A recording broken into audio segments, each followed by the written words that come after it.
Hello everyone, let me show you how to connect your Samsung Galaxy S20 FE to a Wi-Fi network. So let's go to settings, and here we need the very first menu, connections, and here we need to go to Wi-Fi settings. So first you need to turn on the Wi-Fi itself and wait for a couple of seconds and you will see the available networks list.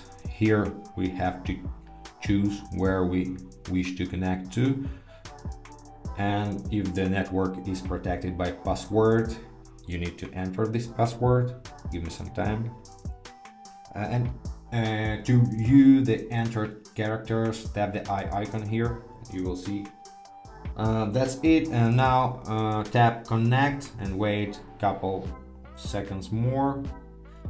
And that's it. We are on Wi-Fi now, and I will show you a convenient way to toggle Wi-Fi on and off, and also go to Wi-Fi settings from the notification panel. Just swipe from the top of the screen, and here we have this icon of Wi-Fi.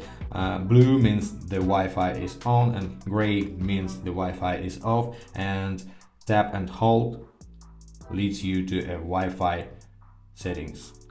That's it. I hope this video was helpful. Thanks for watching.